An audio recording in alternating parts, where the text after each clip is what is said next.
dengar Ibu ya. Coba coba lihat ini ya, apa ini jalan enggak ya? No, no. Jalan enggak? Izin Prof, Izin Prof, jalan Prof. jalan Prof. Jalan ya? Ya, oke. Kita mulai kuliah kita ya. Ya. Assalamualaikum warahmatullahi wabarakatuh. Ya, oke, kita mulai kuliah kita dengan sistem anatomi vaskuler ya. Jadi anatomi kardiovaskuler ya kan? Ya. Anatomi kardiovaskuler ini terdiri atas jantung, kemudian sistem pembuluh darahnya ya, dan ini nanti akan diterangkan satu persatu ya. Sekarang saya masuk dulu ke jantung. Ya. Jantung ini berupa suatu alat yang berongga yang berbentuk piramid dengan besar sebesar tinju. Jadi sebesar tinju kita masing-masing ini dia besarnya. Beratnya pada orang laki-laki 280 sampai 340 gram, sedangkan pada wanita 230 sampai 280 gram. Nah, bagian jantung ini ya, jadi ini dasar daripada jantung ini dinamakan dengan dasarnya disebut basis kordis ini dasar ini ya basis. Jadi ini berbentuk segitiga kan. Nah ini dasarnya dan ini puncaknya. Puncak ini dinamakan dengan apex daripada jantung. Jantung sendiri, kalau kita mempelajari jantung, maka jantung, bentar ya, tutup pintu dulu.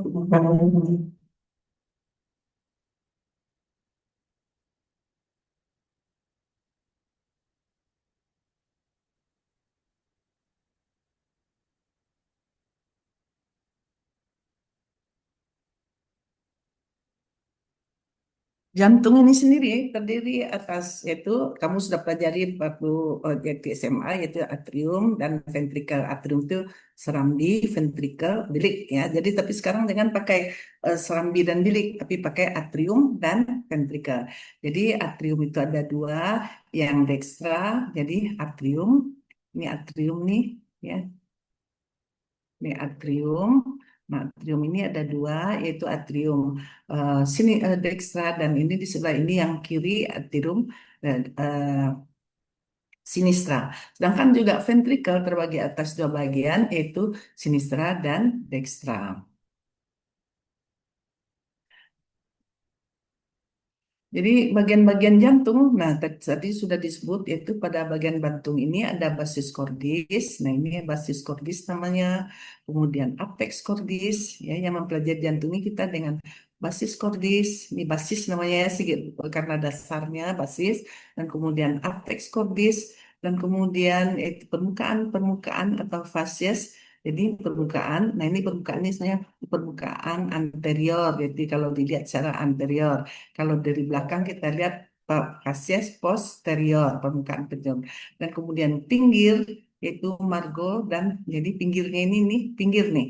Ya, pinggir dan kemudian makan juga dengan alur. Nah, alur ini suku-suku sini. Ini alur ya, ini alurnya. Nah, ini alur nih. Jadi kalau pinggir ini ya, pinggir-pinggir. Nah, basis kordis, kita mulai dengan basis kordis. Basis kordis merupakan bagian jantung sebelah atas yang berhubungan dengan pembuluh besar. Jadi basis kordis merupakan ini basis kordis nih. Ya, ini basis kordis. Ini merupakan itu bagian atas daripada jantung yang berhubungan dengan pembuluh-pembuluh besar, yaitu seperti aorta ascendens, nih aorta ascendens, ya. Jadi aorta ini dia keluar nanti ya aorta nih, nah ini namakan aorta ascendens, ya kemudian eh, vena arteri vena pulmonalis dan vena cava superior. Jadi ini vena cava superior, inferior, ini inferior, vena cava superior, ini arteri dan vena pulmonalis. Jadi eh, apa namanya dibentuk yang membentuk basis kordis ini adalah atrium sinistra dan sebagian atrium dekstra. Jadi yang membentuk ini, nah, basis kordis ini adalah Ini atrium dextra, nah ini dia atrium dextra dan sebagian kecil daripada atrium sinistra. Jadi ini basis kortis tadi yang berhubungan dengan aorta descendens, arteri dan vena daripada pulmonalis. Nah, apex cordis lagi. Baik, apex cordis adalah bagian bawah ini ya, apex cordis. Ya, apex cordis ini adalah bagian bawah daripada jantung yang berbentuk kerucut tumpul. Nah, apex ini dibentuk oleh bagian bawah ujung ventrikel sinistra dan distra. Jadi ini yaitu ini ya, ini apex cordis ini dibentuk oleh ventrikel dextra dan sinistra. Dia berbentuk tumpul ya. Jadi tertutup oleh paru-paru, jadi apex cordis tertutup oleh paru-paru dan pleura sinistra. Proyeksinya ini pada dinding. Kalau kita proyeksikan apex cordis ini ke dinding torak, maka dia akan terdapat setinggi ruang interkostal 5 kiri 8 cm linea mid sternalis. Jadi ini sternum ya. Jadi kemudian dibagi dua ya linea. Ini linea sternalis bagi dua maka terdapat ruang jadi cari ruang interkostal 1, 2, 3, 4, 5. Nah, 8 cm. Jadi ini linea sternalis ya di tengah daripada sternum ini, yaitu kalau kita tarik garis ke bawah itu adalah linea mid sternalis. Nah, itu 8 sampai 9 cm dari linea mid sternalis. Nah, ini untuk dokter umum ini penting sekali ya untuk praktek dokter umum ini penting untuk menentukan yaitu apakah apex jantung ini menggeser ke kiri ataupun ke kanan. Nah, permukaan jantung ini ada tiga. Itu ada tiga permukaan jantung, yaitu facies sternocostalis. Di facies sternocostalis, jadi yang menghadap ke sternum dan costae. Ya, ini menghadap ke depan. Jadi dia berarti menghadap ke depan dan berbatasan dengan dinding depan torak. Ini dibentuk oleh atrium dextra dan auricula, ventricle dextra dan sebagian kecil ventricle sinistra. Ya, ini yang dinamakan dengan ini tadi yaitu margo anterior tadi ya. Kemudian facies dorsalis, ini facies ini facies anterior nih ya. Kalau ini adalah facies dorsalis, itu kalau kita lihat dari belakang. Ya, kalau kita lihat dari belakang, nah ini kalau kita lihat dari belakang, maka ini itu adalah permukaan jantung yang menghadap ke belakang ya berbatasan dengan mediastinum posterior. Jadi dibentuk oleh dinding atrium sinistra, sebagian atrium dextra dan sebagian kecil dinding ventricle sinistra. Ini dia ya yang menghadap ke belakang ini atrium sinistra, sebagian kecil daripada atrium dextra ya dan sebagian ini dan sebagian kecil daripada ventricle sinistra. Nah, permukaan buah jantung yang kemudian permukaan buah jantung yang berbatasan dengan sentrum tendineum diafragma. Jadi ada lagi jadi jantung ini yang berhubungan dengan diafragma ya. Dan dibentuk oleh dinding ventrikel sinistra, sebagian kecil dinding ventrikel dextra dan bagian bawah atrium dextra. Nah, kemudian apa saja alur-alur? Alur-alur di permukaan jantung. Ini di permukaan luar jantung terdapat tiga buah alur atau sulcus yang dinamakan adalah sulcus atrioventricularis. Sulcus, ini dia, ya, sulcus atrioventricularis. Nah, sulcus atrioventricularis ini namakan juga dengan sulcus coronoius. Itu sesuai dengan perbatasan antara kedua atrium sebelah atas dengan kedua ventrikel sebawah. Ini kedua ventrikel ya atas dan kedua ventrikel atrium. Nah, kemudian ada lagi yang terdapat sulcus longitudinalis anterior, itu interventricularis anterior. Ini terdapat pada facies sternocostalis, yang terdapat pada depan, itu mulai dari celah di antara akar arteriolis dan aurikulasnya sampai ke apex cordis. Nah, ini dia, ya. Nah, ini adalah ini, ya. Ya, ini adalah longitudinalis anterior. Ini terdapat di depan, ya. Kemudian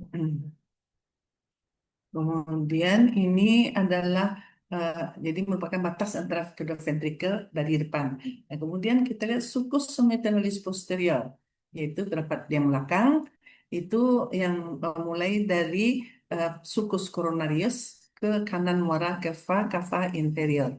Jadi ini dia tadi, ini kalau ini yang kita lihat dari belakang, ya.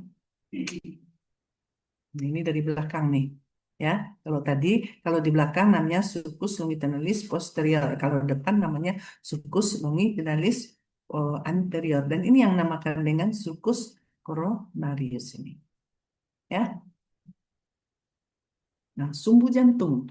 Nah, sumbu jantung ini adalah garis yang menghubungkan pertengahan basis kordis menuju pertengahan puncak apex kordis. Jadi kita ini sumbu jantung. Jadi jantung ini bukan terletak eh, di tengah ya, bukan langsung ini. Nah, begitu bukan. Tapi mulai dari ini ya sampai ke apex, dinamakan dengan sumbu jantung. Dimulai dari eh, basis kordis menuju pertengahan puncak apex. Jadi ini ya, jadi basis kordis ini, pertengahan basis kordis ini di atas, basis kordis ini kan, nah ini atas sampai ke puncak ini apex ya. Nah ini yang makan dengan sumbu jantung. Nah sumbu jantung ini yaitu di dalam tubuh dia tidak berjalan lurus tapi berjalan miring.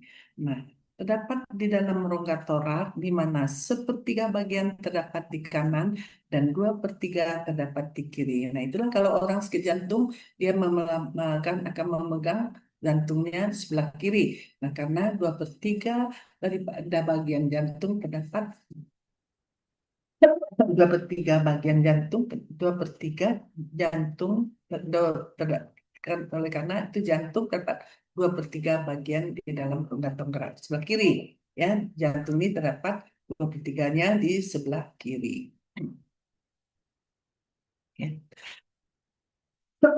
Nah, di kanan bidang tengah, jadi kalau tadi ini kan tadi sumbunya, nah di kanannya terdapat atrium dextra, sebelumnya ventricle dextra sebagian kecil dan atrium sinistra sebagian kecil. Nah, di kirinya maka terdapat itu sebagian besar ventricle dextra,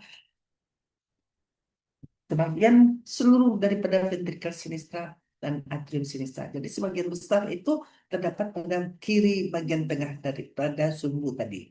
Ya itulah sebabnya kalau sakit jantung dipegangnya adalah yang sebelah kiri karena ventricle sinistra seluruhnya terdapat di sana, ventricle dextra sebagian dan atrium sinistra sebagian besar.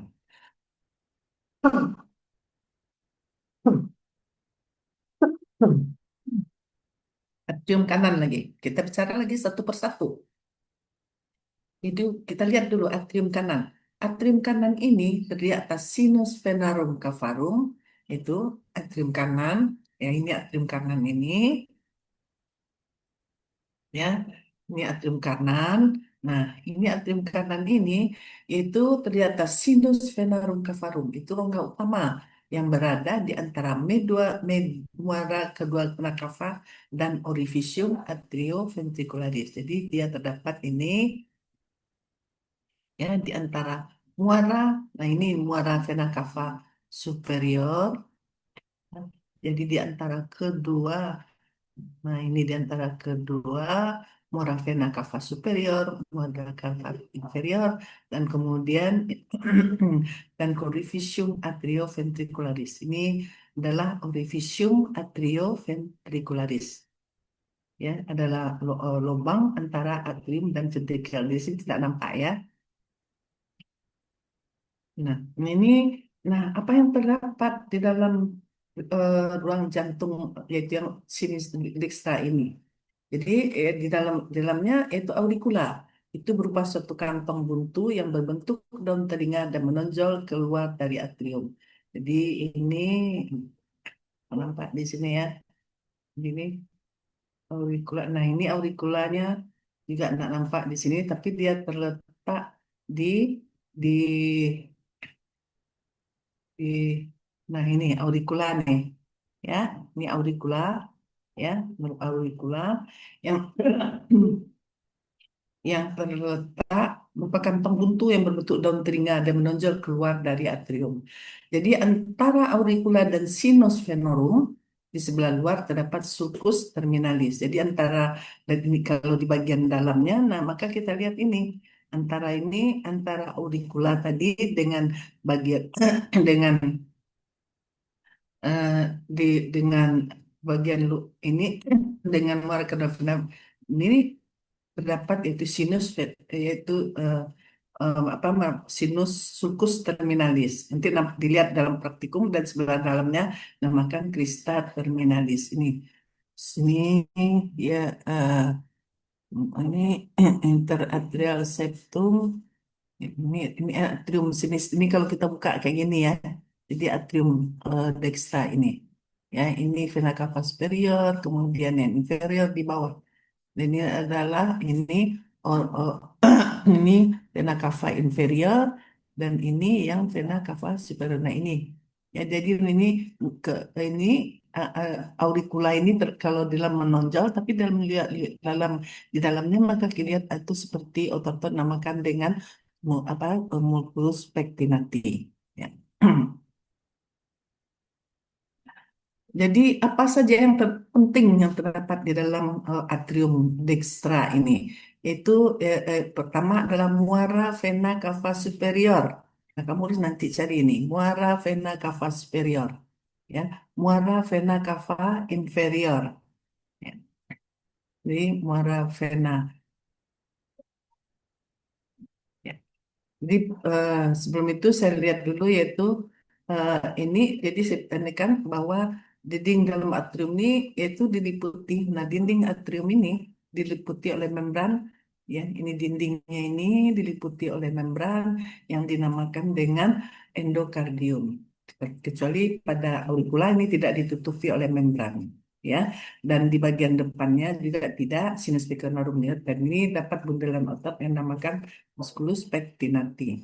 Nah, jadi yang terdapat vena cava inferior terletak di bagian bawah, mempunyai katup yang terletak pada vena cava superior di atas daripada cosinus venorum, tapi tidak mempunyai katup. Kemudian ada lagi muara sinus coronarius, yaitu terdapat di antara vena cava, foramen atrium, dan ventricular.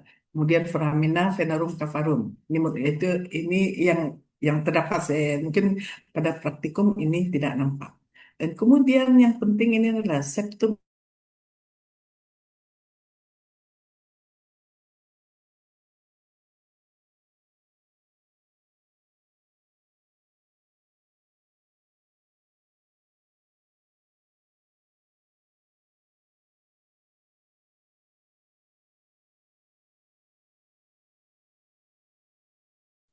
Ya, fossa ovalis. Nah, ini terdapat ini suatu lekukan yang dinamakan dengan fossa ovalis. Ini penting ya. Eh, dan ini sering ini dulu kalau ada kelainan jantung, jadi ini yang tidak dulu merupakan suatu lubang, namakan dengan foramen ovale. Kalau dia tetap tidak bisa menutup, namakan dengan foramen ovale persisten. Jadi dia yang menetap. Jadi sehingga darah dari kiri bisa mengalir ke kanan. Demikian juga kanan bisa ke kiri. Jadi fossa ini itu mempunyai pinggir namakan limbus fossa ovalis. Jadi fossa ini ya fossa tadi. Nah, ini fossa ini mempunyai ini pinggir yang meninggi namakan dengan limbus fossa ovalis. Nah, sekarang atrium sinistra. Apalagi yang ini lebih kecil dari atrium kanan. Itu tebalnya 3 milimeter dari atas ruang utama. Nah, ini ya, ini ini sinistra ya. Sinistra ini dan ini sinistra ini lebih kecil daripada dextra. Dia merupakan ini tempat bermuara ruang taman tempat bermuara vena-vena pulmonalis. Nih, ya. Ini vena-vena pulmonalis. Ini vena-vena pulmonalis ini nanti bermuara ke atrium sinistra. Nah, kemudian yang nampak lagi adalah auricula. Ya, auricula itu eh, yang menonjol keluar tadi, ya. Pada auricula terdapat musculus pectinati. Nah, eh, yang jadi eh, yang yang ini eh, jadi jadi apa-apa saja yang penting itu adalah itu pertama ini muara vena vena pulmonalis ya merah muara vena vena pulmonalis ini muaranya ini ya ini ada 4 buah ya muaranya ke atrium sinistra muara vena pulmonalis dan kemudian dan muara vena cordis minima ini enggak kelihatan ya di sini tidak kelihatan ya.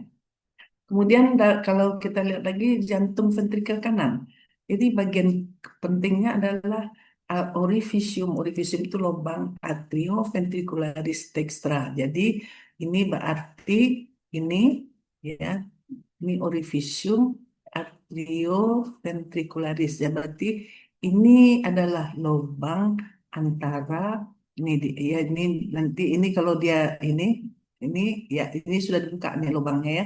Jadi ini orificium atrioventricularis, lubang antara atrium dengan ventrikular daripada dextra. Ini hubungan antara atrium kanan dan ventrikel kanan, dan ini mempunyai 3 katup, yaitu valvula tricuspidalis yang terdiri atas 3 lembar. Nah, kalau yang sisi, jadi dia kan gini nih, ada lubang nih, yang menghadap ke atrium ini licin, sedangkan sebelah kanan ini kasar tempat lekat daripada chorda tendine. Jadi ini, nah ini nih kalau ini licin. Ya, kalau sebelah ke sini, tapi kalau sini ini kalau kita lihat ini agak kasar karena tempat melekat daripada korda tendine ini dia korda tendine ini, ya.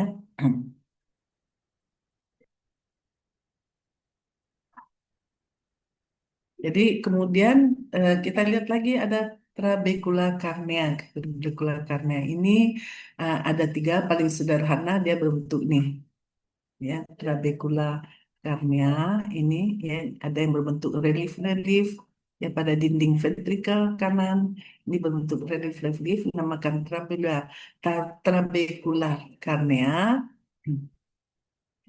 Itu trabekula karnea ya dan kemudian eh,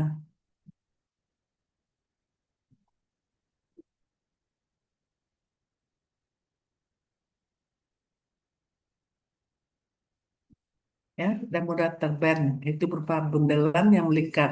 Ujung yang satu melekat pada septum interventricular dan yang lain melekat pada basis musculus papillaris. Yang ketiga adalah musculus papillaris yang berbentuk seperti kerucut. Jadi pada ventrikel kanan ini kita temukan ini musculus papillaris, kemudian trabecula karena dan kemudian ini adalah moderator band ya.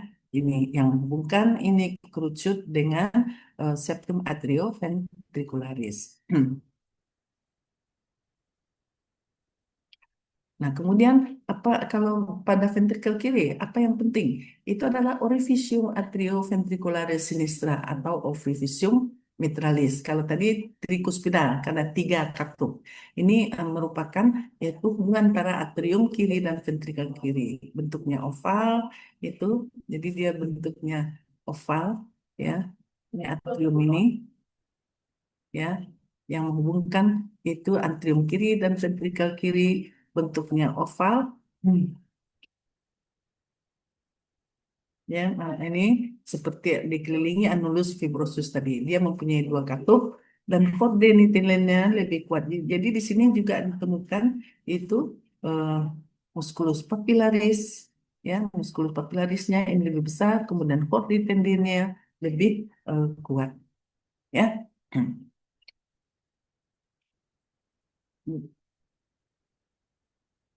Kemudian ditemukan juga di sini adalah orificium aorta. Ditemukan tempat darah keluar dari ventrikel kiri ke aorta. Jadi ditemukan orificium aorta nih. Tempat keluarnya ini darah.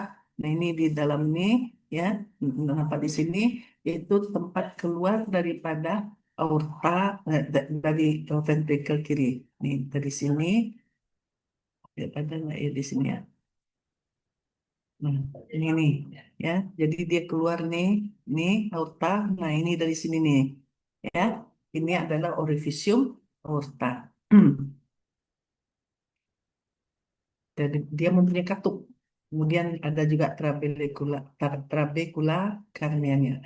Dan kemudian di antara atrium kiri, ventrikel kiri dan kanan juga ada septum, yaitu sekat antara ventrikel kiri dan kanan. Namakan septum interventricularis.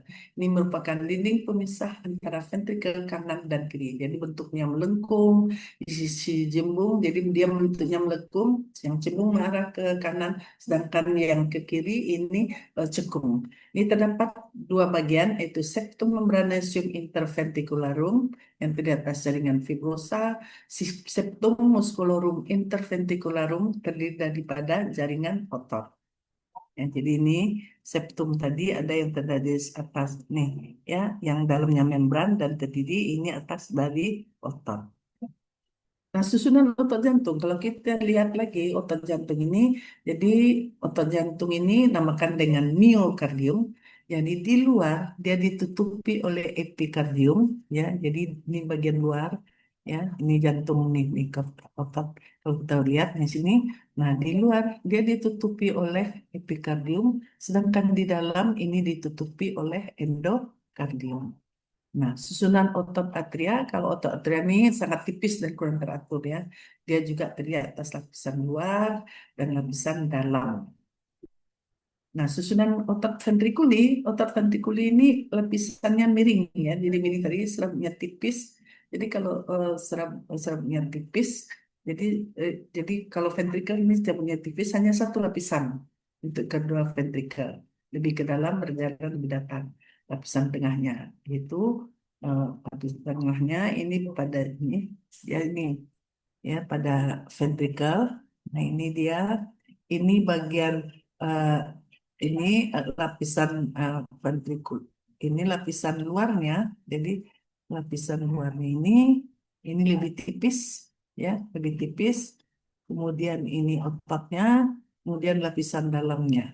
Ya. Jadi lapisan luar tipis ya. Tengah ini merupakan bentuk seperti cincin yang merupakan sangat kuat yang merupakan mesin pendorong yang kuat. Sedangkan dalam memanjang, itu berupa trabekula karena ya, mesin ini berhubungan satu sama lain. Rangka jantung, ya, apa yang dibentuk namakan dengan rangka jantung? Jantung ini yang membentuk rangka jantung adalah ostium atrioventricularis dextra. Ya, jadi lubang antara atrium ventricular dextra. Ostium atrioventricularis sinistra, yaitu lubang antara atrium ventrikel kiri. Kemudian ostium pulmonale, jadi itu yang lubang daripada pulmonale. Ini terdapat pada dextra, ostium aorta yang terdapat pada sinistra. Nah, ostium ini itu dikelilingi jaringan ikat yang namakan dengan annulus fibrosus. Jadi ini ostium ini, nah dikelilingi oleh jaringan ikat, ya, dikelilingi oleh jaringan ikat. Hmm,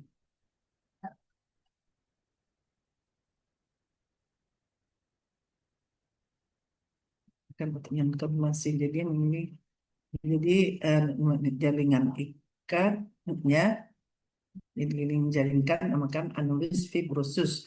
Nah, mesin ini mengelilingi ostium ini yang berbentuk cincin bulan yang mengelilingi otak dan tubulis merupakan lingkaran yang mudah. Jadi merupakan tempat lekat otot-otot jantung dan katup masing-masing ostium. Jadi annulus fibrosus inilah merupakan tempat lekat daripada otot jantung dan katup masing-masing ostium.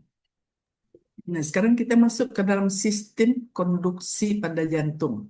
Sistem konduksi pada jantung itu sistem penghantaran impuls yang memungkinkan pengaturan irama jantung. Ya, jadi sistem konduksi ini adalah yang menghantarkan pengampalan impuls yang memungkinkan pengaturan irama jantung. Jadi ini merupakan gabungan dari otot-otot jantung dan saraf. Karena itu disebut, jadi dia sistem konduksi ini gabungan dari otot dan saraf, karena itu disebut dengan sistem neuromyokardium.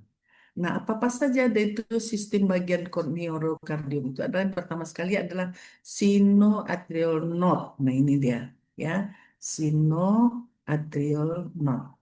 Hmm, Ya.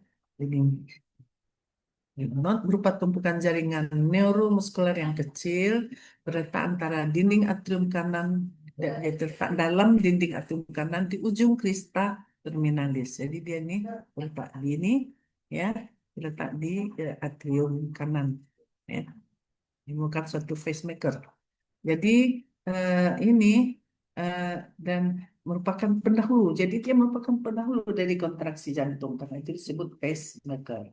Dari sini impuls diteruskan ke AV node. Nah, kemudian dari sini, ya, maka nanti ini dari pacemaker ini dari asalnya ini, nah dia nanti diteruskan ke ini AV node, itu atrioventricular node, ya, gitu ya, left atrium. Nah, kemudian AV node. Jadi AV node ini susunya seperti SA node, berada di dalam septum atrium dekat muara sinus coronarius. Jadi ini, ya, dia dalam atrium AV node itu yang merupakan berada dekat sinus coronarius. Dari sini impuls diteruskan ke AV bundle. Dari sini kemudian diteruskan ke AV bundle. Jadi dari ini SA AV node, ES SA node, AV node, kemudian akan diteruskan ke bundle daripada septum interventricular yang terletak pada septum interventricular. Nah, AV bundle ini namakan juga bundle His, itu mulai dari AV node terus menuju pinggir posterior dan bawah pars menarsia septum intervertebral dan kemudian bercabang dua menjadi pars dextra dan pars sinistra. Jadi nanti ini dia bercabang dua nih, ya, menjadi eh, ini bercabang dua menjadi ke kiri dan menjadi ke kanan, ya. Nah, Stratford Park ini kemudian bercabang-cabang. Kemudian dia bercabang-cabang lagi, aktor bandel-bandel di sini bercabang-cabang menjadi yaitu serat Purkinje. Nah, serat Purkinje ini berupa anyaman pada subendokardial pada kedua ventrikel. Jadi ini merupakan anyaman subendokardial terletak pada endokardium. Ya, nanti merupakan, ya. Nah, kemudian itu perdarahan jantung. Jantung ini itu didarahi oleh arteri, dia memberi darah yaitu pada seluruh tubuh, tapi dia sendiri butuh darah. Nah, ini didarahi oleh arteri koronaria yang merupakan cabang aorta ascendens. Nah, di arteri koronaria ini ada dua, sinistra dan dextra nih. Ya, dia cabangkan ascendens di atas dua bagian, kemudian itu sinistra dan dextra. Nah, yang destra berasal dari otak anterior destra, berjalan menuju ke arah kanan bawah, mengikuti sulcus coronarius, yang mengikuti gitar kanan jantung, kemudian sampai sulcus longitudinus posterior yang memberikan 2-3 cabang. Ini dia, ya, dia yang pergi ke sulcus anterior nanti, posterior, ya. Sedangkan yang coronaria dextra, coronaria sinistra berasal yang dextra yang dextra ini itu akan menuju longitudinalis posterior, ya. Sedangkan coronaria sinistra dari sinus aorta posterior menuju ke depan, yaitu menuju ke sulcus longitudinalis anterior tadi. Nah, ini yang anterior, kemudian yang di belakangnya seperti gambar tadi, kamu lihat gambar, ya. Nah, ini maka ini adalah sinus eh, apa arteri, eh, jadi arteri koronaria dextra. Ya. Vena. Jadi hampir semua vena jantung bermuara ke dalam sinus coronarius, yaitu suatu vena jantung yang lebar terletak di bagian pos sulcus coronarius dan ditutupi oleh serabut-serabut atrium kiri. Jadi hampir semuanya dari ini yang bermuara pada sinus coronarius. Jadi sinus coronarius ini bermuara ke atrium kanan yang terletak antara muara vena cava inferior dan ostium atrioventricularis. Jadi ini semuanya nanti akan bermuara ke sinus coronarius, ya, jadi bermuara semuanya ke sinus, nanti dia bermuara kepada ini uh,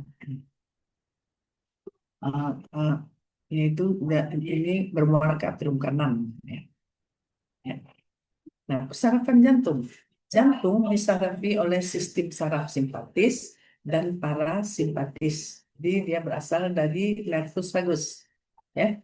Jadi keduanya nanti kemudian membentuk plexus cardiacus. Jadi ini ya yang berasal dari nervus vagus. Ya, kemudian dia itu akan membentuk nih karena itu membentuk di parasimpatis, ya parasimpatis. Nah ini nih ganglion-ganglion itu ya, ganglion-ganglion simpatis ini. Nah ini yang dari medulla spinalis, ya ini daripada nervus vagus, kemudian dia akan membentuk. Nah ini dua-dua nanti ini akan membentuk apa namanya plexus. Nah, plexus cardiacus ini nanti akan bercabang-cabang. Yang saraf parasimpatis itu berasal dari nervus vagus. Ini cabang nervus bagian penting pusat jantung di daerah leher, namakan kardiasi superior nervus vagi dan datorak cavani. Jadi ini nervus vagus ini nanti di daerah leher dan dan akan pergi ke daerah torak. Nah, kemudian kalau simpatis berasal dari ganglion cervicalis superior, ya, memberikan nervus cardiacus superior kanan dan nervus cardiacus superior kiri. Kemudian ganglion cervicalis posterior superior memberikan nervus cardiacus medius, kemudian menjadi plexus cardiacus profundus. Cervicale inferior terakhir satu stratum ini akan membentuk nervus cardiacus inferior, ya. Dan juga berasal dari cabang pars thoracica 1,5 teratas. Nah, plexus cardiacus. Plexus cardiacus ini merupakan anyaman saraf untuk mensarafi jantung. Terletak pada basis cordis dekat arcus aorta, ya. Nah, hmm. Jadi dekat, nah di bagian atas cardiacus superficialis dan cardiacus profundus, ya. Yang nyaman. Jadi kalau plexus coronarius dia penyaman saraf yang menyertai arteri koronaria. Di atas plexus coronarius posterior dan plexus coronarius anterior. Yang anterior menyertai arteri koronaria dextra, sedangkan posterior yang menyertai arteri koronaria sinistra. Sistem limpa daripada jantung pada umumnya mengikuti pembuluh nadi yang mulai dari kapiler limpa yang meluas dari endokardium sampai ke epikardium, membentuk noduli limpatisis subendokardia bersama dengan arti koronea masuk menuju noduli limpatisi medialis superior. Nah, yang penting pada jantung ini dipelajari adalah proyeksinya ke rongga torak, ya. Jadi kalau kita lihat pinggir kanan jantung ini yaitu adalah garis yang dibuat dari titik kira-kira 2,5 cm ke atas rawan 3 kanan. Kamu cari 3 kanan, 3 dan 4 kanan, ya. Pinggir atas rawan 3 kanan, 1, 2, 3, 4. Kemudian ini 2,5 cm. Jadi garis yang dibuat dari titik kira 2,5 cm ini, dan kemudian ini adalah pinggir kanan jantung, ya. Pinggir kanan jantung ini adalah 2,5 cm daripada tinggi atas kawan 3 kanan dan jadi berangkat 3 kanan hingga 3, 4 kanan. Nah ini 2,5 cm dari pinggir atasnya. Kemudian pinggir bawah jantungnya dibuat dari titik setinggi rawan 3, 4 kanan menuju ruang interkostal 5 kiri, dan kemudian yang 9 cm dari linea mid sternalis di pinggir bawah jantung. Nah, kemudian pinggir kiri jantung yang dibuat dari satu titik pada ruang interkostal 5 kiri, 9 cm dari linea mid sternalis menuju ruang interkostal 2 kiri, ya. Apex jantung terletak pada ruang interkostal 5 kiri, itu satu jari di dalam linea mid sternalis, ya. Ictus cordis itu dinding depan ventriculus dextra. Jadi ictus cordis ini itu dinding depan ventriculus, mengepul dinding depan dada setinggi ruang intercostalis 5 kiri, yaitu satu jari dalam linea mid clavicularis. Jadi linea mid clavicularis ini satu jari ke bawahnya, dan ini adalah yang memukul jantung, ya, dan dapat diraba. Nah, kemudian proyeksi orifisium pulmonalis tinggi rawan 3 tinggi, orifisium aorta setinggi ruang interkostal 3, orifisium mitralis setinggi rawan iga 4 kiri dan polydisium tricus pudendis di belakang sternum. Ini pentingnya pada ini dokter-dokter umum untuk dokter umum ya. Kalau dokter gigi ini hanya cuma mengetahui bahwa ini apa bagian jantung ini bisa diproyeksikan ke dinding orang. Nah, apa yang dinamakan dengan athenasio-cordis absolut atau pekak jantung. Nah, sesuai dengan bagian permukaan jantung yang tidak dipisahkan oleh jaringan paru dari dinding depan rada. Jadi adalah permukaan yang sesuai, yang tidak dipisahkan. Jadi oleh jaringan paru dari dinding depan rongga dada. Dinamakan dengan athenasio-cordis itu pekak jantung mutlak. Sedangkan pekak jantung yang relatif besarnya jantung sesuai dengan proyeksi. Jadi kan jantung ini dilapisi oleh paru-paru. Kalau tidak dipisahkan oleh jaringan paru, nah ini namakan mutlak. Sedangkan yang sesuai dengan proyeksi jantung keliling dada, di mana terdapat bunyi jaringan paru, dinamakan attenatio cordis relativa. Nah, jantung ini ditahan oleh, yaitu dia tidak bisa bergerak sedikit juga karena ada paru-paru dan kubah diafragma. Ini penahannya. Yang fiksasi utamanya adalah pembuluh besar yang keluar atau masuk pada basis kordis di bagian atas. Dan kemudian vena cava inferior karena bagian medial dinding daripada vena cava inferior bersatu dengan dinding atrium kanan. Jadi yang mempengaruhi pengaruh tak jantung adalah umur. Ya usia lanjut ini agak turun ke bawah. Ya, kemudian bentuk torak. Pada TBC dia memanjang turun. Pada asma dia melebar dan membelat.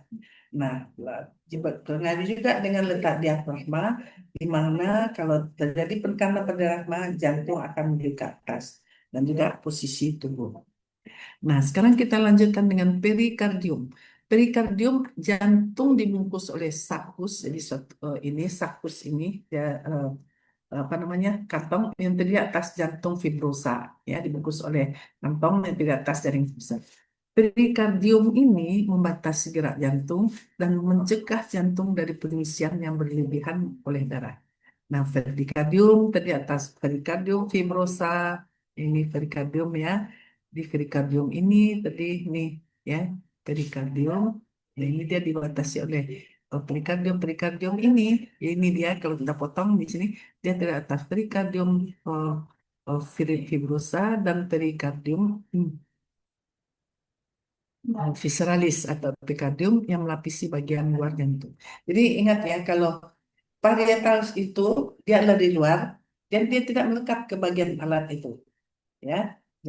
Kemudian dia sedangkan kalau visceralis itu adalah terletak di bagian jantung, di bagian luar dari jantung. Ya, dia betul-betul melekat pada jantung di bagian luar jantung. Nih, ini visceral, ya melekat ini. Sedangkan ini parietal, yang ini nih parietal, ya ini dia tidak melekat pada jantung, ya, ya ini visceral. Nah, di antara eh, apa perikardium kalau perikardium serosa terdiri atas parietal dan fibrosa ya. Kemudian eh, ini menyatu, kemudian parietal visceral ini menyatu dan melekat pada pembuluh. Di antara perikardium parietal dan visceral namakan kafum perikardium. Jadi berisi sedikit cairan serosa. Jadi di antara ini eh, ini perikardium parietal visceral terdapat yaitu kafum pleura kafum perikardium. Dan ini berisi sedikit cair ringan yang dinamakan dengan ini apa sebagai pelumas ya. Jadi ini yang bisa saya berikan pada jantung. Dan kita akan lanjut terus ya selanjutnya. Hmm, Bentar ya.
Tentu saja, ya, gimana? Ini ada ada tukang, ada ya, jalan kan? Izin Prof, Izin terlihat Prof, ya, Prof. Prof. Belum, belum, apa sudah? Izin Prof, sudah Prof. Sudah ya, ya. Kita lanjutkan sekarang dengan sirkulasi dalam tubuh kan kardiovaskuler kan dan kardiovaskuler. Nah, ini yang vaskulernya adalah sirkulasi dalam tubuh. Ya, ini terdiri atas sirkulasi sistemik, yaitu systemic circulation, itu pembuluh darah yang membawa darah ke dan dari jaringan. Jadi sirkulasi bawa darah ke jaringan dan dari jaringan kembali ke tubuh. Kemudian sirkulasi pulmonik atau pulmonary circulation itu membawa darah ke dan dari paru-paru. Jadi dari paru-paru masuk ke jantung, kemudian kembali lagi ke paru-paru ini untuk pertukaran gas. Nah, pembuluh darah ini terdiri atas arteri, kapiler, dan vena. Arteri yang membawa darah dari jantung ke jaringan, kapiler yaitu cabang dari arteri, itu menjadi cabang-cabang yang kecil, kemudian vena, kemudian membawa darah kembali ke jantung. Nah, pembuluh darah terdiri atas tiga lapisan, tunika intima yang di bagian dalam, ya kemudian media yang terdiri atas otot, dan tunika eksterna itu terdiri atas jaringan penyambung. Nah, ini dia ya. Jadi ini tunika intima, kemudian muscularis, dan kemudian yang di luar adalah tunika eksterna. Jadi darah ini, nah ini keluar itu dari jantung menuju ini arteri, kemudian bercabang-cabang menjadi kapiler. Dari kapiler kemudian dia akan bertemu dengan vena-vena kecil, kemudian dia akan menuju kembali ke jantung. Ya. Hmm. Nah, berdasarkan diameter dan fungsi, arteri ini dibagi atas, yaitu diameter fungsinya apa? Diameter arteri elastik itu yang paling besar. Jadi yang paling besar itu arteri konduksi. Itu yang membuat dari jantung ke arteri muscularis. Kemudian arteri muscularis yaitu mendistribusikan darah ke organ dan jaringan. Kemudian arteriole yang mendistribusikan darah ke kapiler. Jadi ada arteri yang besar, ya, atau konduksi itu membawa dari jantung ke arteri muscularis. Kemudian arteri muscularis itu mendistribusikan ke organ dan jaringan. Dan arteriole ini dari arteri muscularis ini bersama-sama itu mendistribusikan darah ke kapiler. Nah, ini ya, jadi kalau dilihat secara histologi. Nah, berdasarkan diameternya, kalau vena, yaitu pertama vena yang kecil, ya, yang menyertai arteriole ini, namakan venula, kemudian vena saja, yaitu ya vena saja, dan kemudian vena besar yang menyertai arteri elastik. Jadi ini ya arteri besar tadi ini, nah ini vena besar, kemudian arteri elastik, kemudian arteri muscularis yang menyertainya adalah vena medium, yaitu kemudian arteriole ini itu yang menyertai daripada venula, ya. Nah, perbandingan arteri dan vena itu kalau diameter, jadi ini arteri ini lebih eh, lebih apa apa lebih dangkal daripada vena. Ya, lumennya ini lebih dangkal daripada vena. Kemudian ketipisan ini arteri lebih tebal, ya. Kemudian kalau dipotong secara seksional ini merupakan suatu eh, berbentuk sirkular, ya. Sedangkan ini itu merupakan suatu ini seperti apa namanya, itu yang bagian yang kolaps, yaitu yang bisa bertemu satu sama lainnya. Kemudian tunikanya, kalau tunika media yang paling tebal pada arteri, pada vena ini eh, yang paling tebal adalah pada tunika eksternal. Kemudian elastik, serabut-serabut elastik dan kolagen ini lebih banyak yaitu pada arteri daripada vena. Kemudian tekanan darah, ini tekanan darahnya lebih tinggi pada arteri daripada vena. Kemudian aliran darah ini eh, jadi dia mengalirkan darah dari jantung ke tubuh. Sedangkan dari vena mengalirkan darah dari bagian tubuh ke jantung. Kemudian kadar oksigennya maka pada arteri ini lebih tinggi daripada vena, ya. Nah, vena profunda itu akan melalui itu vena profunda ya sering melalui otot skeletal ya. Jadi bila otot ini berkontraksi, kalau dia berhenti, vena ini akan terjepit dan membantu darah dipompakan ke jantung. Jadi dia akan jalan ini, kalau dia menyempit maka darah akan mengalir ke jantung. Dinamakan dengan skeletal muscle pump. Nah, bila pump ini aktif, misalnya orang berjalan, darah akan ditumpahkan lebih cepat dan efisien ke jantung. Nah, kalau duduk terlalu lama, darah akan terkumpul pada bengkai. Makanya orang sering olahraga itu, ya, itu ya, darahnya akan dipompakan lebih aktif ke jantung. Ya, ini dia tadi, ya, vena ini, ya, yaitu ini ini adalah vena-vena yang terdapat pada ini pada apa namanya pada otot. Nah, kemudian dia kalau lebih aktif maka dia akan terbuka, dia akan cepat pergi ke jantung. Nah, kapiler itu merupakan arteriola dan vena, ya, terdiri atas lapis endotelium dan membran basalis. Ini disebut juga unit fungsional dari sistem kardiovaskular. Nah, kumpulan kapiler ini dia akan membentuk kapiler bed yang berhubungan dengan cabang-cabang daripada arteriola. Jadi kapiler-kapiler dia membentuk kapiler bed hubungan dengan arteri. Bagian proksimalnya dikelilingi oleh otot polos, bagian distalnya tidak mempunyai otot polos berhubungan dengan pos kapilari vena. Jadi yang bagian proksimal berhubungan dengan dengan arteriola, dan kemudian yang posterior yang satu lagi ini berhubungan dengan eh, tidak mempunyai otot polos berhubungan dengan vena. Med artery disebut true capillary yang merupakan bagian terbesar daripada capillary bed. Ini dia ya, arteriola, kemudian dia bercabang-cabang-cabang. Nah, ini yang membentuk nanti ini capillary bed. Nah, dia berhubungan ini dengan vena-vena, ya, dengan vena.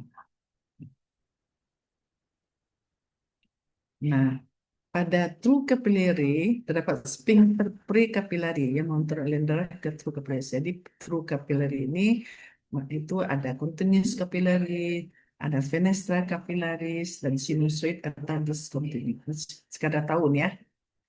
Kemudian, nah sekarang kita masuk ini itu ke dalam yang penting benar adalah sirkulasi sistemik. Nah, sirkulasi sistemik ini terdiri atas sistem arterial yang keluar dari jantung. Nah ini, jadi sistem ini dia keluar dari jantung. Nah ini ya dia keluar dari jantung. Ini akan membentuk aorta ascendens. Kemudian ini kemudian bercabak atau melengkung membentuk ini truncus aorta dan menurun membentuk aorta descendens. Nah, kemudian ini dari aorta descendens dia akan bercabang nanti ya menjadi arteri-arteri yang sampai ke lengan dan kemudian ke kepala. Sedangkan yang ascendant ini yang descendant akan mensarafi mendarahi yaitu rongga torak, rongga perut dan anu eh, ekstremitas bagian inferior. Jadi nanti akan dipelajari satu persatu nanti pada bagian-bagian lain. Ini secara global ya. Sedangkan yang kembali ke jantung, nah ini mulai daripada ini sistem yang dari perifer ini ya. Ini perifer, dia akan nanti membentuk vena-vena. Nah ini nih dan akan bermuara ini sesuai dengan namanya dari arteri. Ya, nanti ini dia akan bertemu kiri dan kanan, yaitu kemudian akan kembali ke jantung. Nah, pembuluh darah yang melalui kepala dan leher. Nah, yang melalui kepala dan leher berasal dari arteri komunitas dextra dan sinistra. Jadi kan trunkus ini itu yang melengkung tadi dia bersambungkan itu untuk arteri karotis komunis dextra dan sinistra dan kemudian pergi ke trakea dan bercabang menjadi arteri karotis eksterna, karotis interna, dan mensuplai bagian dalam tengkorak. Jadi ini kan tadi ini ya ini cabang daripada aorta tadi ini adalah arteri brachial, trunkus brachiosepalik. Nah ini akan menjadi itu arteri karotis in eksterna dan kemudian karotis interna. Yang interna masuk ke dalam tengkorak, yang kemudian eksterna ini akan mendarahi yaitu daerah muka dan tengkorak. Nah, darah leher naik ke venanya, dia kembali lagi. Nah, kemudian ini mengikuti arteri dan kembali ke vena. Ini itu vena apa namanya subclavia. Nah, yang dari dalam kranium ini berasal dari arteri karotis interna, ya, dan arteri vertebralis. Ya, kemudian, nah ini ya yang berasal dari arteri karotis interna dan arteri vertebralis. Nah, kemudian dia akan bersama-sama ini akan nanti membentuk suatu sikel, dinamakan circulus arteriosus Willisi. Nah, kemudian dari vena, ya ini akan berkumpul nanti akan membentuk ini ven the root itu adalah eh, ini sinus-sinus ya akan membentuk sinus, kemudian ini akan menuju ke vena jugularis interna. Nah, yang suplai rongga torak ini secara ringkas saja ya. Jadi kalau yang langsung-langsungnya ke jantung tadi sudah dibicarakan, kepada nanti paru nanti lagi dibicarakan. Nah, secara kalau rongga torak, nah ini setelah dia bercabang tadi menjadi tiga kan. Nah, ini trunkus aorta cabang, kemudian dia turun menjadi aorta descendens.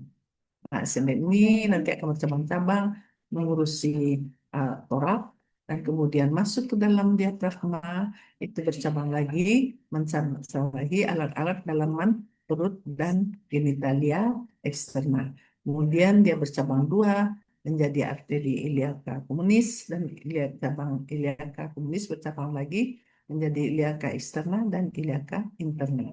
Dan eksterna ini mencabarai pembuluh tungkai, daerah tungkai dan ini menserapi yaitu mendarahi eh, genitalia daripada tubuh. Kemudian vena itu kembali lagi seperti tadi ya dari asalnya kemudian akan membentuk vena-vena yang akan bermuara ke jantung yaitu ke gastrointestinalis. Kalau kita lihat lagi gastrointestinalis tadi, nah ini ya kita kita perinci ya gastrointestinalis ini tadi vena tadi ya, maka dia akan mensarafi esophagus, kemudian itu dan juga akan mensarafi gaster ya dan hepar. Kemudian ini terus lagi akan membentuk yaitu arteri sulaka, kemudian ini yang mensarafi yaitu kolon ya, dan kemudian akan vena juga demikian. Yang sebelah pelvis tadi sudah saya sebutkan dari arteri iliaca communis bercabang menjadi eksterna dan interna dan ini dia akan bercabang ke alat kelamin. Nah, pembuluh darah supply ekstremitas inferior. Nah, jadi berasal ini daripada trunkus vertebralis, nah kemudian bercabang ini menjadi arteris dan melanjutkan diri menjadi arteri subclavial, melanjutkan diri menjadi arteri brachialis, bercabang dua menjadi arteri ulnaris dan menjadi arteri radialis. Jadi, ya ini secara ini ya, secara apa namanya, secara ringkas saja ya. Kemudian yang ekstremitas inferior, ini arteri iliaca eksterna tadi, nanti dia akan bercabang, akan melanjutkan diri menjadi arteri femoralis, kemudian bercabang itu di bagian bawah menjadi arteri tibialis dan arteri poplitealis. Kemudian ini membentuk mendarahi ini kiri. Ya. Nah, kalau pulmonalis, nah sebelum pulmonalis ini yang penting itu dia ini arteri pulmonalis ini dia akan mulai dari ventrikel kanan ya, dari ventrikel kanan menuju ke paru-paru. Ya, ini ventrikel kanan dari arteri ini tadi ya dari arteri apa namanya dari paru-paru nah, kemudian menuju ventrikel kanan kemudian keluar dari ventrikel kanan menuju lagi ke paru-paru ya. Itu dari jadi sirkulasi pulmonalis dan sirkulasi umum. Jadi ini eh, mengenai sistem sirkular kardiovaskuler.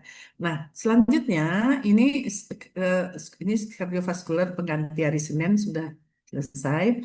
Nah, selanjutnya karena hari Senin besok saya akan tidak di sini, jadi saya akan lanjutkan saja dengan sistem endokrin. Sebentar cuman ya. Oke ya, mau kan? Terpaksa mau dong, nggak boleh ini ya. Izin Prof, baik Prof. Gimana? Apa? Baik. Ah ya, oke. Bentar ya.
Kecilnya jadi dekat kok pas orang ngomong siapa nak tahu.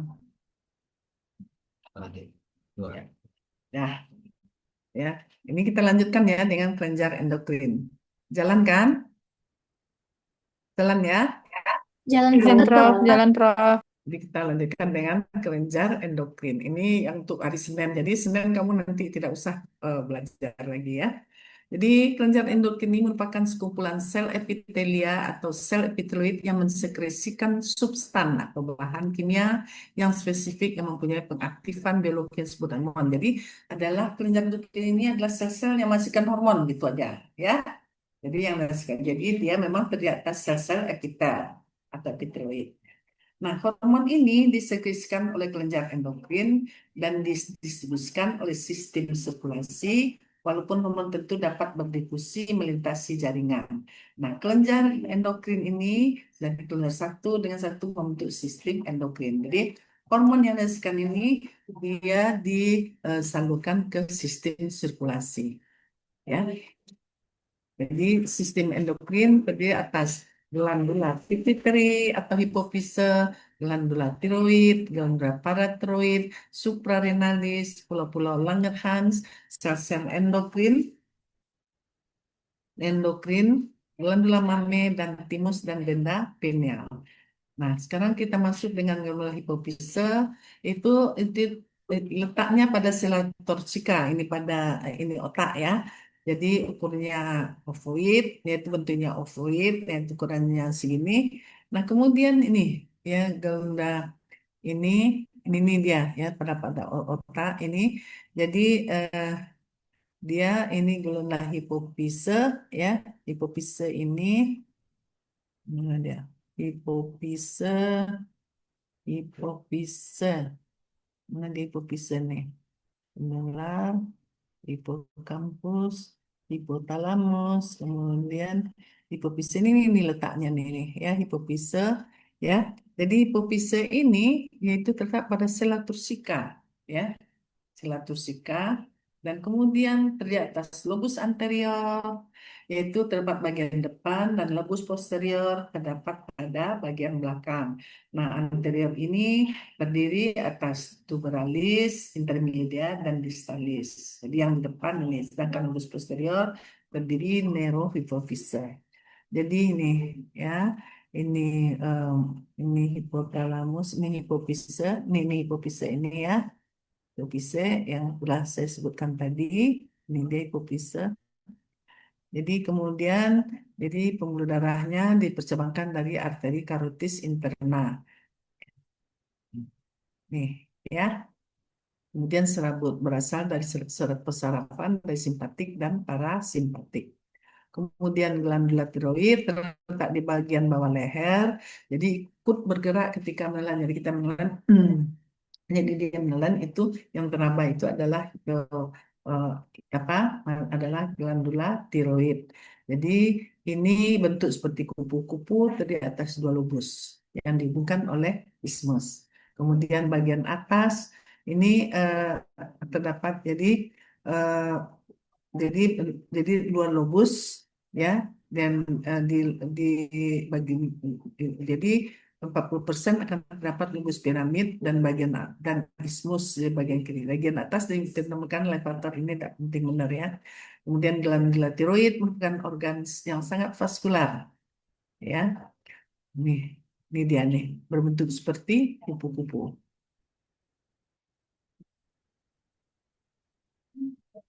Alat di sekitarnya, nah ini yang penting nih. Alat sekitarnya adalah anterolateral, musculus. Jadi di bagian anterior terdapat sternothyroid, venter superior, ini. Jadi otot-otot ini ya. Dan kemudian di sekitarnya yang terdapat di bagian posteriornya ini adalah ini. Arteri carotis communis, kemudian jugularis interna dan nervus vagus. Dan di medialnya yang kamu bisa baca, di posteriornya juga kamu bisa baca. Nah, peredaran darahnya adalah tiroidea superior, cabang dari arteri carotis eksterna, dan tiroidea inferior. Ya, jadi tiroidea inferior ini itu melintasi, jadi nervus ini melintasi bagian depan atau bagian belakang arteri ini. Jadi karena itu ini harus hati-hati dokter bedah itu pada waktu pengangkatan daripada tiroid. Dikira ini menjepit daripada tiroidea inferior. Padahal yang terjepit adalah laringikus recurrens karena dia melintasi bagian depan atau bagian belakang arteri ini. Sehingga nanti orang tidak bisa berbicara. Ini dia, ya. Di nervus ini, ya nervus ini terdapat di bagian depan dan belakangnya. Berbalik tiroidea superior, tiroidea inferior ya. Kemudian pembuluh limpa, pemusaraf disarafi oleh postganglionoid simpatis yang berasal dari ganglion superior, media dan inferior. Ya.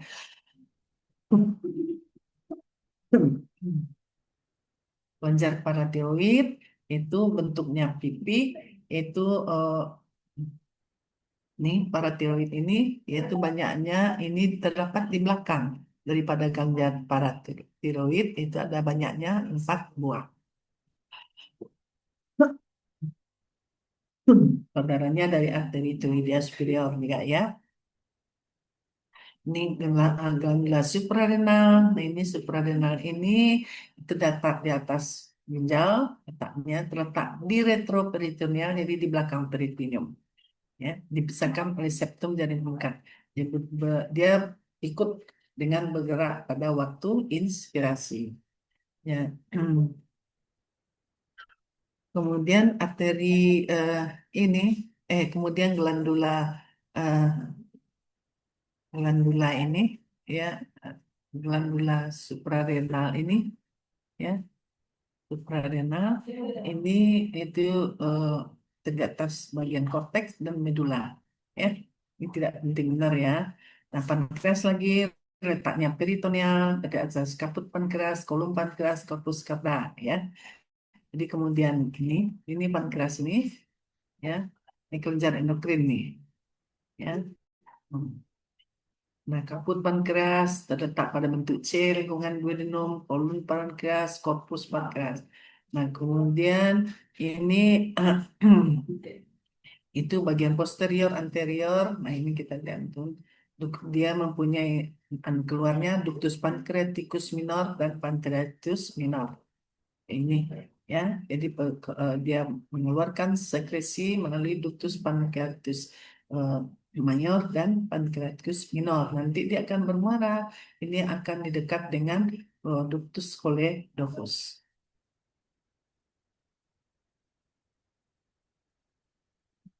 Ya.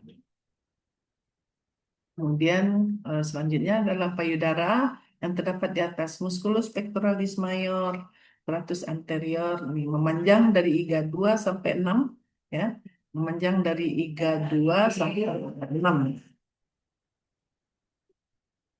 Jadi ini jadi dia kelenjar ini dapat sampai ke atas, yaitu di bawah clavicular, kemudian fossa epigastrica dan piramida. Dan kan itu pada radikal mastektomi ini adalah pengangkatan daripada kelenjar parata yang radikal. Jadi seluruh mama dibuang. Kemudian musculus pectoralis major juga dibuang, ya. Kemudian noduli limfasi axillaris juga dibuang. Jadi gelombang mandula mama ini terdapat di antara lapisan superficial dan profunda subcutaneous. Ini dia dari atas ini lobus-lobus, ya.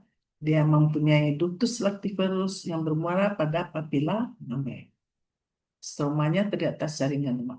Nah, pada si amame, jaringan kelenjar ini membesar sehingga ligamentum suspensorium, tapi ligamentum suspensorium tetap, sehingga ligamentum juga menarik permukaan kulit pada tempat itu. Akibatnya akan tertarik ke dalam dan terlihat seperti kulit jeruk pada si amame. Ya. Apabila mame ini bentuknya menonjol setinggi ruang interkostal 4. Pembuluh darah dari arteri dan vena di pada sama ini sangat penting. Ini karena merupakan juga perjalanan limpa dan perjalanan metastasis amame. Jadi vena superficialisnya kemudian bermuara ke ramus perforan, toraks interna. Kamu sudah belajar nih? Oh belum ya? Vena ini belum ya? Vena profunda, kemudian ini sampai ke tulang belakang. Sistem saraf dan nervus intercostalis, pembuluh limpa ini merupakan jalur penyebaran daripada seamami. Aliran limpanya karena sangat pentingnya ke atas superficialis dan profunda. Ya. Pembuluh limpa dari bagian sentral akan mengalir ke noduli parasternales internal, dan magma ke kontralateral dan plexus rectus. Jadi ada hubungan erat antara limpa profundus dengan pectoralis mayor, nah maka akan langsung ke otot. Dan karena itu musculus pectoralis mayor ini itu diangkat kalau terjadi radikal mastektomi.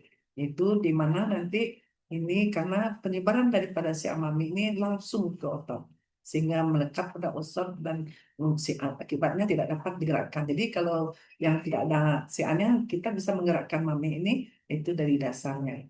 Dan kalau ada si amame maka dia melekat pada fascia musculus pectoralis major sehingga tidak dapat digerakkan dari dasarnya. Ya. Ini dia mame, ucapan. Nah, ada lagi satu lagi itu benda pineal, itu dari evaginasi, yaitu dari akar di encephalon. Nah, terletak di antara commissura habenulari di anterior dan di posterior. Nih, benda ini. Ya, setelah ini pineal body ini. Ini dia, pineal body. Nah, kemudian, cuman itu ya. Ini yang penting sekali itu yang ya yang ini kan ini kalau dokter umum ini memang mereka harus tahu ya. Tapi kalau dokter gigi ini juga harus tahu, tetapi ya tidak sedalam daripada dokter umum. Ya, tapi kamu baca, kemudian kamu pelajari juga supaya kamu tahu. Ya, kenapa ini pada mame ini di musculus pectoralis major ini harus dibuang? Kenapa kelenjar itu kelenjar aksila pada ini harus dibuang semuanya? Ya, oke ya. Ya, ada pertanyaan?